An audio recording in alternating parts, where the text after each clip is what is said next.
दिन भर की अहम खबरों के साथ मैं सिमरन शुक्ला। स्वागत है आपका न्यूज 21 भारत में। खबरों की शुरुआत झारखंड से।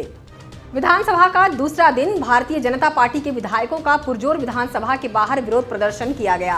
विधानसभा के अंदर नमाज अदा करने के लिए रूम देने के लिए विरोध में बीजेपी विधायकों का विरोध प्रदर्शन जारी रहा। बीजेपी विधायकों का कमाल, नमाज अदा करने के लिए रूम दे सकते हैं, प्रार्थना करने के लिए रूम क्यों नहीं दे सकते। इसी को लेकर विधायक द्वारा विधानसभा के मुख्य गेट पर भजन कीर्तन कर सरकार का विरोध किया गया।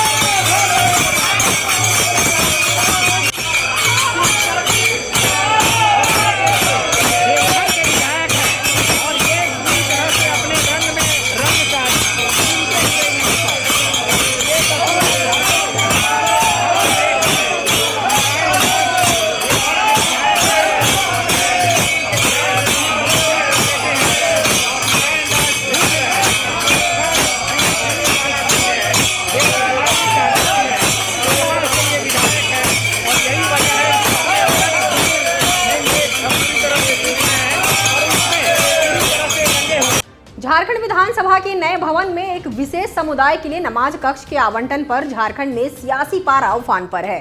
विधानसभा के मानसून सत्र के दूसरे दिन झारखंड विधानसभा के दूसरे कार्य दिवस के दिन सदन के बाहर भाजपा विधायकों ने ढोल नगाड़े के साथ हरि कीर्तन किया, बाबा बैद्यनाथ, बाबा भोलेनाथ का जयकारा किया, जय श्री राम के नारे लगाए गए और सरकार को सद्बुद्धि मिले ऐसी कामना की गई। वहीं सत्ता पक्ष ने विपक्ष के इस कारनामे को विरोध करते हुए गंदी राजनीति का आरोप लगाया।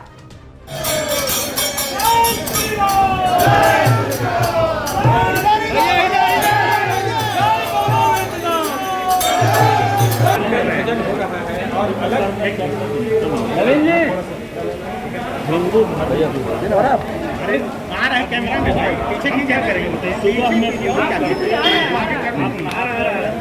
सुबह पूजा करके तब खाते निकलते, ठीक है। मेरा घर में जो है उसमें नमाज 2 वक्त का नमाज का टाइम यहाँ हो जाता है, जो पूर्व में परंपरा है। पिछला विधानसभा, जो पुराना विधानसभा था वहाँ भी और जगह भी, तो इसको बेवजह छोटा चीज को बड़ा कर रहा है। कोई मुद्दा है नहीं, केंद्र का सारा योजना फेल है सर। लेकिन वो लोग तो विरोध नहीं जता रहे ना, विरोध नहीं जता रहे। वो लोग मांग कर रहे हैं कि मंदिर भी बने यहाँ पे। मस्जिद तो नहीं बना है ना, नमाज हम यहाँ भी पढ़ सकते हैं। एक चादर बिछाएंगे, यहाँ भी नमाज पढ़ सकते हैं।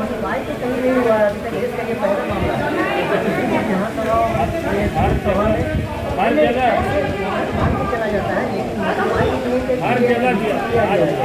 मोबाइल प्रथम प्रधान मुख्यमंत्री उन्होंने अलर्ट किया था, पता कर ली।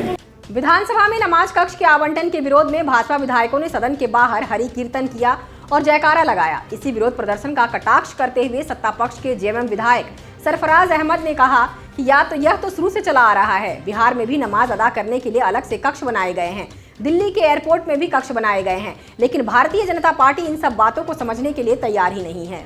पूर्व मंत्री एवं चंदन कियारी के विधायक अमर बावरी ने कहा कि झारखंड विधानसभा लोकतंत्र का मंदिर है और यहाँ किसी भी प्रकार की धार्मिक राजनीति ना की जाए तो बेहतर है।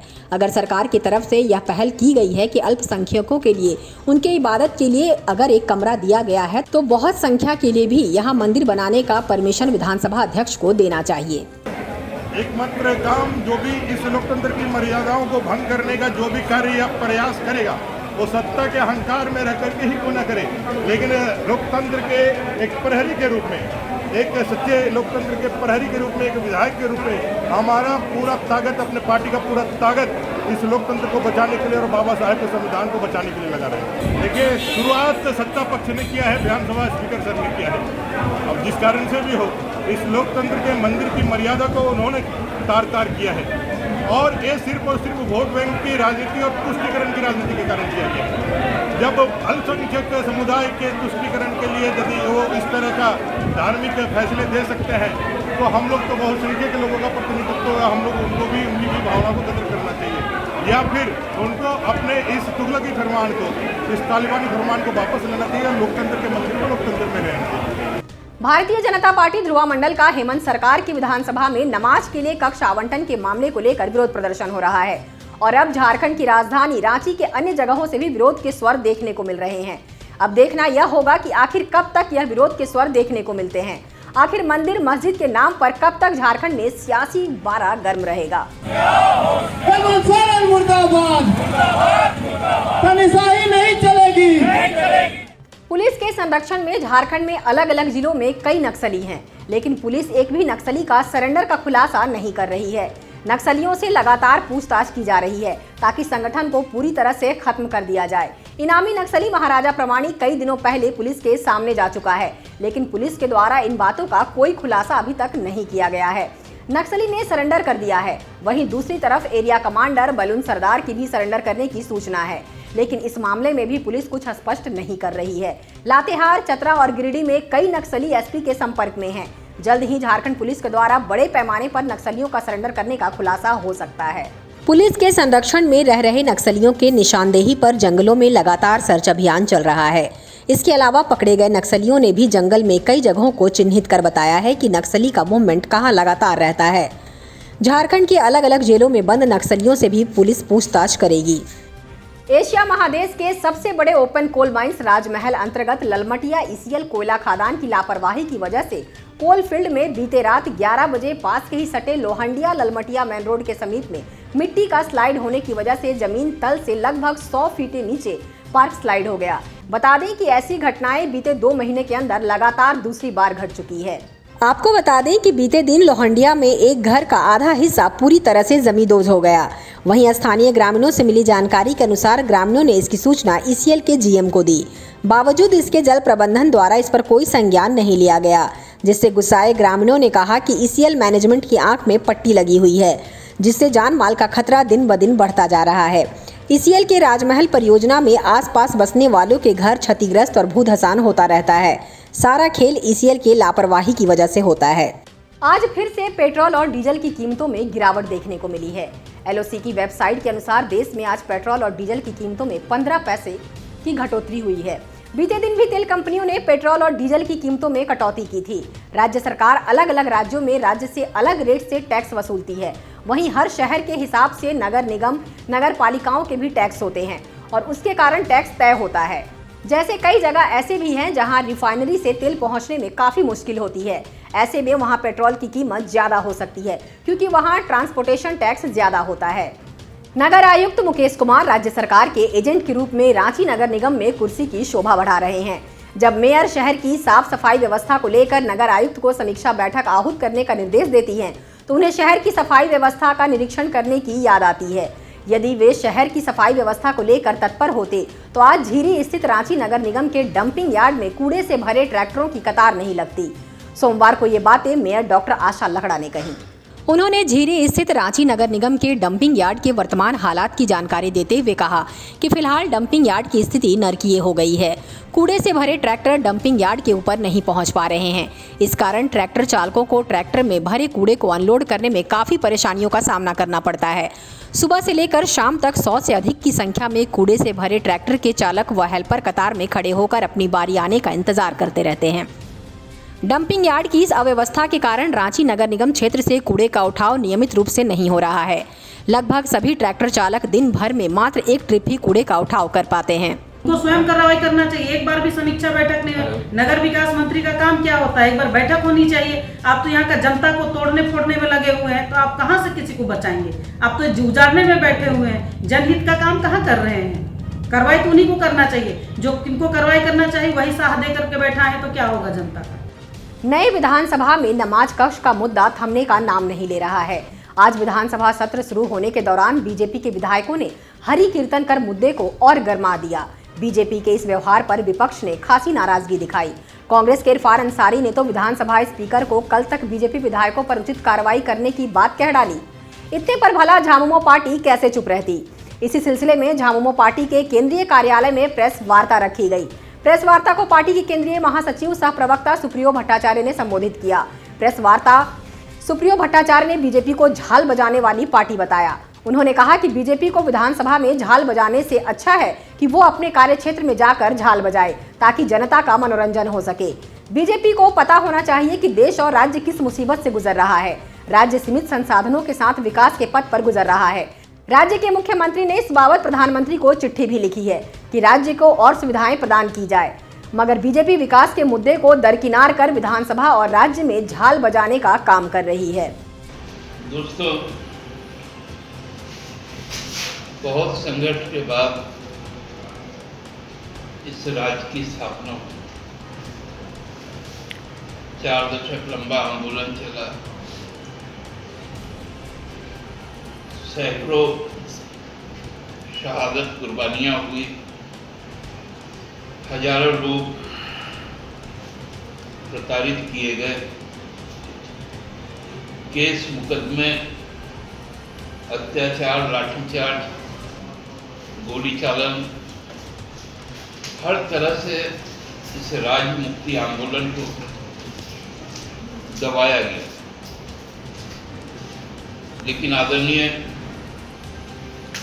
गुरुजी के नेतृत्व में चले संघर्ष, उनके साथियों के जो कमिटमेंट, उसके बाद इस राज्य का गठन 2015 नवंबर। राज्य गठन के साथ साथ विधानसभा का भी गठन हुआ। बिहार विधानसभा के तत्कालीन जो दक्षिण बिहार के हिस्से के 81 विधानसभा क्षेत्र, उन्हीं 81 विधानसभा क्षेत्रों को शामिल करके राज्य का गठन किया गया। विधानसभा में प्रथम सभापति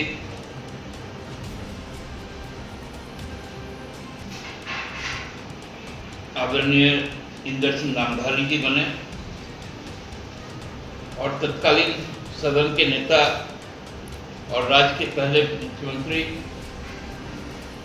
बाबूलाल मरांडी जी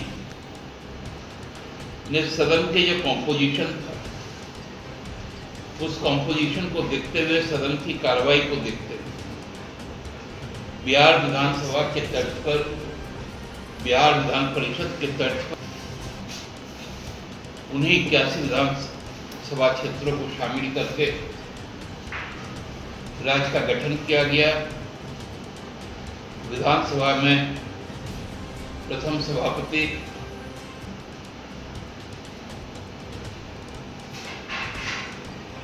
आदरणीय इंदर सिंह नामधारी जी बने और तत्कालीन सदन के नेता और राज्य के पहले मुख्यमंत्री बाबूलाल मरांडी जी ने सदन के जो कॉम्पोजिशन था, उस कॉम्पोजिशन को देखते हुए, सदन की कार्रवाई को देखते हुए, बिहार विधानसभा के तर्ज पर, बिहार विधान परिषद के तर्ज पर, पश्चिम बंगाल विधानसभा के तर्ज पर, उड़ीसा विधानसभा के तर्ज पर जो अल्पसंख्यक, विशेषकर जो इस्लामिक धर्म को मानने वाले लोग, चूंकि पूरे जो सप्ताह है, जो कार्य दिवस है, उसमें शुक्रवार भी आता है, सोमवार से शुक्रवार तक, तो एक व्यवस्था की गई कि चूंकि अगल बगल 1 बजे प्रथा है कि भोजन अवकाश होता है 2 बजे तक के लिए, लेकिन चूंकि अगल बगल पुराने विधानसभा के नमाज स्थल नहीं थे और जुम्मे की नमाज के लिए लोगों को बाहर जाना पड़ता था, तो एक सदन में तत्कालीन विपक्ष के नेता स्टीफन मरांडी साहब थे, जो आज भी सदन के सबसे वरिष्ठ तत्कालीन नेता, सदन नेता विपक्ष और विधानसभा अध्यक्ष जी ने ये कहा कि एक स्थान निर्धारित कर दिया जाए ताकि वो शुक्रवार उस जगह पर जाकर जुम्मे की नमाज अदा कर सके,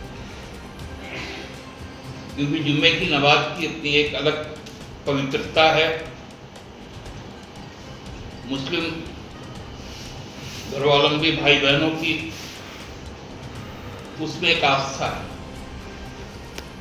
जो ईसाई समुदाय के लोग वो संडे को अर्ली मॉर्निंग चर्च में प्रेयर को जाते हैं। जो हिंदू या सनातन धर्म को मानने वाले लोग या सरना को मानने वाले लोग, हम सब प्रातः आरती करते हैं और संध्या आरती करते हैं। वो वर्किंग टाइम में आता ही नहीं। छुट्टियां होती, जो पूजा होती है, जो फेस्टिवल्स हम लोग जिसको मनाते हैं, चाहे वो सरना धर्म का फेस्टिवल हो, हिंदू धर्म का फेस्टिवल हो, क्रिश्चियन उत्सव हो या इस्लामिक पर्व, उस दिन राज्य सरकार का अवकाश है।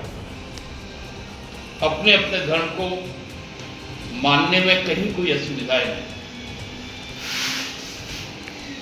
लेकिन आज क्योंकि बहुत सीमित समय के लिए राज्य की विधानसभाएं आयोजित होती है, उस वक्त को सार्थक रूप से लेना चाहिए। लेकिन हम लोगों ने देखा जो पहला दिन था, शोक प्रकट करने का दिन था, उस दिन भी हंगामा हुआ। और आज भी जो परिस्थिति उत्पन्न, भाजपा ने अपना परिचय दे, उनको अचानक 2019 याद आ गया। 2019 में दिसंबर में इस राज्य की प्रबुद्ध मतदाता मंडल ने उनको राज्य विधानसभा में झाल बजाने लायक बना दिया था। आज उन्होंने उसी झाल और ढोल मजीरा बजाकर अपना सही परिचय लोगों के बीच में कि अब उनके पास ना मुद्दे हैं, ना उनके पास नेता हैं, न जनता के सवाल है। इसलिए अब उनका काम केवल झाल बजाना ही रहा। और इसकी तैयारी आज से नहीं की, फरवरी माह से बजट सत्र के पूर्व से ही की गई। उनके मुख्य सचेतक ने विधानसभा सचिवालय को पत्र लिखा। हास्यास्पद कुछ चीजें उस पत्र में जो मुझे जानकारी है कि उनके कार्यालय कक्ष में प्रदेश अध्यक्ष और राज्यसभा के सदस्य श्री दीपक प्रकाश जी का चित्र टांगा जाए, श्री बाबूलाल मरांडी जी का चित्र टांगा जाए। मन में एक सवाल है, ये चित्र टांग के उसमें माला पहनाने वाले हैं क्या?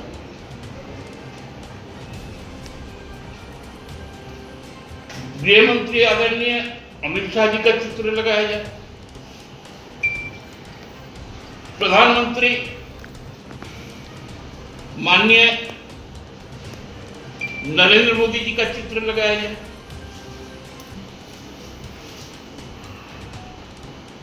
साथ साथ इतनी बड़ी आदमकद प्रतिमा है अटल बिहारी वाजपेयी जी के पूर्व प्रधानमंत्री और श्रद्धेय नेता इस देश, उसके बावजूद उनका एक चित्र लगाया जाए। एक राजनीतिक दल के संस्थापक दीनदयाल उपाध्याय जी, उनका भी चित्र साट दिया जाए। स्वर्गीय श्रद्धेय श्यामा प्रसाद मुखर्जी जी की का भी चित्र लगा दिया जाए। मतलब नेता प्रतिपक्ष या सचेतक प्रतिपक्ष के कमरे को फोटो फ्रेम का दुकान बनाया जाए। आप सब कोई हजारीबाग गए हो, डेमो टावर बोल के एक नेशनल हाईवे में जगह है, वहां पर एक है निर्मल सिंह का ढाबा। मुझे आज बरबस याद आ गया। उस ढाबा में 3 दीवार में, प्रथम दीवार तो उसका खुला हुआ है, बाकी जो घेरा हुआ 3 दीवार, एक तरफ 3 स्तर में सभी ईश्वर का फोटो, उसके ठीक सामने वाले दीवार पर 3 स्तरों में सभी पुराने अभिनेता अभिनेत्रियों का फोटो, और ठीक सामने वाले दीवार जो उनका पूर्वी दीवार, वहां पर सभी देश के मनीषी और नेताओं का फोटो, वो भी 3 स्तर पे। वहां फोटो फ्रेम को गिनना मुश्किल हो जाता है। उसी तरह इतनी हल्की बातें, एक ढाबानुमा जो काम हो सकता है, वो प्रतिपक्ष का मुख्य सचेतक विधानसभा के अंदर करना चाहिए। अजीब स्थिति। विधानसभा में मुद्दे क्या होने चाहिए? आज तो मुख्यमंत्री प्रश्नकाल था, स्वर्णिम अवसर था, राज्य के ज्वलंत मुद्दों पर माननीय मुख्यमंत्री से प्रश्न करना चाहिए था, चाहे वो सत्ता पक्ष के लोग हो या विपक्ष के लोग हो। हमारे माननीय मुख्यमंत्री तैयार बैठे थे सबकी जिज्ञासाओं की पूर्ति के लिए। सरकार की क्या योजनाएं हैं नियुक्ति के सवाल पर, रोजगार के सवाल पर, विकास योजनाओं के सवाल पर, लेकिन वो समय भी गंवा दिया लोगों ने। भाजपा के झारखंड प्रदेश अध्यक्ष दीपक प्रकाश आज 1 दिवसीय प्रवास पर दुमका पहुंचे। दुमका के कार्यकर्ताओं ने उनका भव्य स्वागत किया। वहीं प्रकाश कार्यक्रम स्थल पहुंचने के पहले शहर के धर्मस्थान मंदिर में पूजा अर्चना किए। इसके बाद सांसद दीपक प्रकाश उपराजधानी के इंडोर स्टेडियम पहुंचे और भाजपा के धरना कार्यक्रम में शामिल हुए।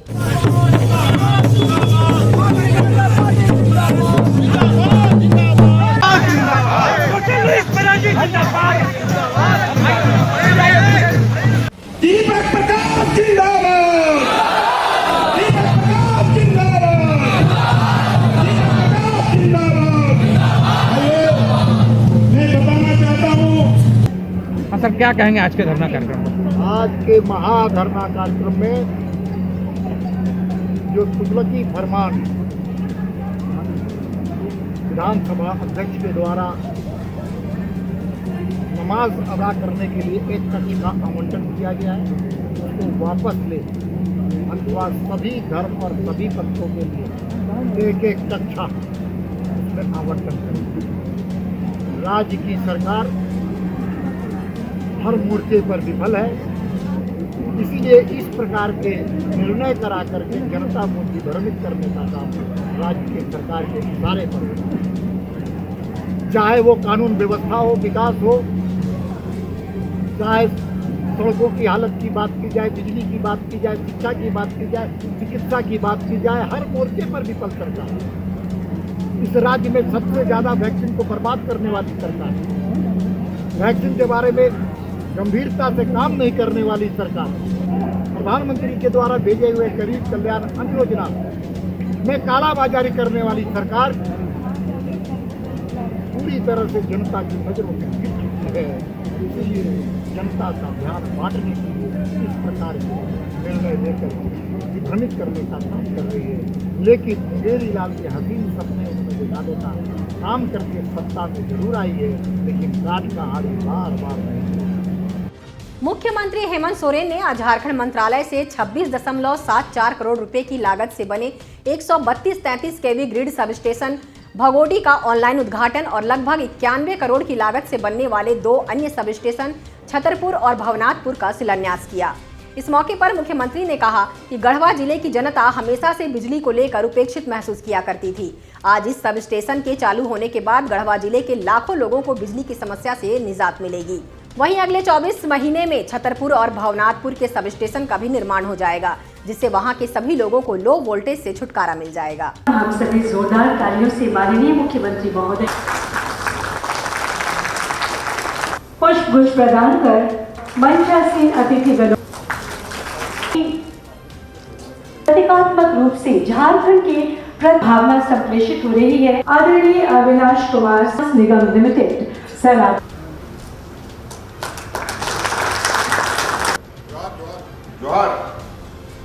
की जनता से जो वादा किया था, आज वो वादा पूरी तरह से पूरा हो रहा है। आज से जो बहुत ही लेटेस्ट टेक्नोलॉजी का है और मुझे लगता है जो सब स्टेशन में आए दिन गड़बड़ियाँ होती है वो बहुत कम देखने को मिलेगा।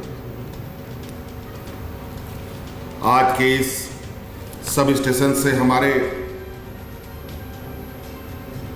गढ़वा जिले के मकरी, पंडरिया, बुक्का, गदरा, सरैया, अरसाली जैसे सुदूर ग्रामीण क्षेत्रों में लाखों लोगों को बिजली उपलब्ध कराएगी और जो वहाँ लो वोल्टेज का हमेशा समस्या रहा है उसका भी गढ़वा जिले को निजात मिलेगा। आपके गढ़वा जिले में एक वाटर इरिगेशन प्रोजेक्ट भी का भी कार्य चल रहा है, जिसका लगातार हम लोग मॉनिटरिंग कर रहे हैं ताकि वो जल्द से जल्द तैयार होकर वो जनता की सेवा में आ जाए, ताकि किसानों के लिए जो इधर उधर मजदूरी के लिए अलग अलग राज्यों में जाया करते हैं वो अपने ही खेत में काम करके अपना जीवन गुजर बसर कर सकें। ऐसे कई योजनाओं के साथ अभी हम लोग काम कर रहे हैं जो समय समय पर आप लोग के बीच में उन कार्य योजनाओं को रखा जाएगा और उसका लाभ आप सभी ग्रामीणों किसानों को मिले, इस लक्ष्य को हम पूरा करेंगे। इसलिए आज के इस चूँकि सदन भी चल रहा है और विकास कार्यों को भी गति देना है, इसलिए इस अल्प समय में आप सबकी उपस्थिति के लिए बहुत बहुत आभार प्रकट करते हुए तो आज के लिए बस इतना ही। मुझे दीजिए इजाजत। कल फिर हाजिर होंगे कुछ नए ताज़ा तरीन खबरों के साथ। में बने रहिए मेरे साथ और देखते रहिए News21 भारत और लाइक और सब्सक्राइब करना ना भूलें। और अगर आपके पास भी कुछ खबरें हैं जो आप हमारे चैनल को दे सकती हैं तो आप नीचे दिए गए इस कॉन्टैक्ट नंबर पर प्लीज़ कॉन्टैक्ट करें।